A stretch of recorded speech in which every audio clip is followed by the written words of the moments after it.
I define gambling as when you're betting your own money in hopes to gain more money. Betting money on events to win money back.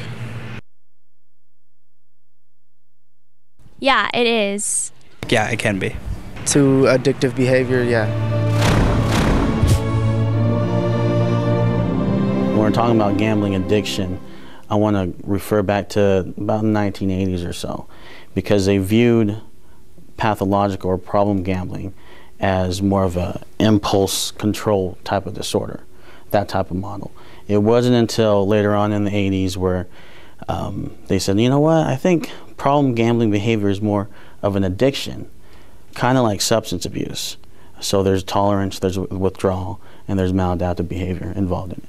When I first started playing video games, we would bet push-ups, sit-ups, stuff like that. And when I started getting into elementary, junior high, I seen people playing dice, and I was like, y'all playing for push-ups? It was like, no, we're playing for money. And I seen the money over in the corner. I was like, can I try?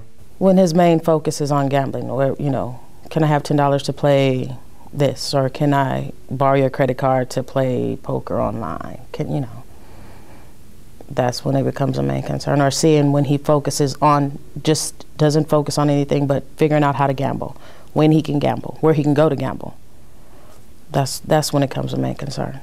I like racing on the street more because it's a big old adrenaline rush. It's fun.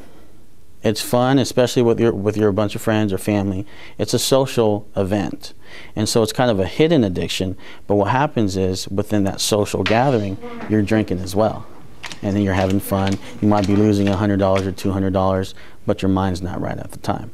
If it's at the races, it could be anywhere from $50 to a couple of $1,000, maybe 20. Kitty betting turns into, it'll progress into other things, especially when they become an age and they can go to casinos, or they can get online and they can play these poker games.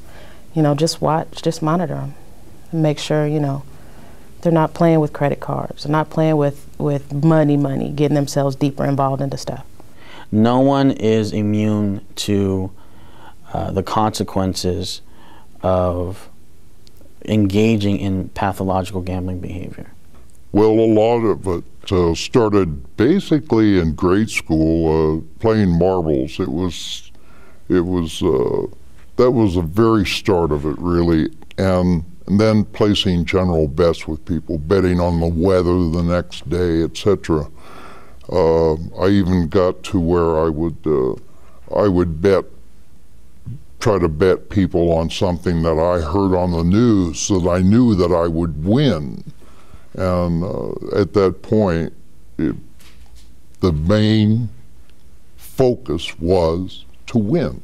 I myself would save all of my money. I would sell some of my tools off, or any possession I had, just to try to get enough money to gamble with. It's a pervasive pattern of doing something that oftentimes you know is not good for you, but you continue to do it for whatever reason. Maybe it's to chase, maybe it's to get that high, maybe it's to escape, maybe it's to regain that pride, or to kind of trump that shame or that guilt. I ended up ruining my life financially. I was stealing from people to get money to gamble with. As a result of this gambling that was just so compulsive and I couldn't control it, I attempted suicide and almost made it. I ended up in the hospital for 21 days and I was totally incoherent. They didn't believe I was going to make it. At first, my gambling was just for fun. It started off as a fun thing, and it quickly moved on to being more of a, it wasn't really the money that was involved with the betting. It was just the excitement of knowing that the gambling was going to create in me this feeling that I seemed to need at the time. The signs of addiction are usually people withdrawing, being secretive, lying, not being able to explain large lapses of time, why they were gone. If you value little in your life, whether it be monetary, relationships, yourself, you may be at risk to be a pathological gambler. If you are competitive to the point where your emotions end up dictating your behavior, you may be, there's a potential that you might be a pathological gambler or problem gambler in the future. And I do want to note that, you know, if you find yourself that you're the kid with your friends flipping dollars, you know, between going from this classroom, from history to math, you know, you're not going to be I'm not saying that it's definite you're going to be a pathological gambler. But you want to question yourself and say, why am I doing that? Gambling, drinking, using drugs have ruined my life. But I've been given a second chance. Now, if you want a second chance, you come in and talk to us at Gamblers Anonymous. I don't care if you're 5 years old and you have a gambling problem. Come on in. We will welcome you.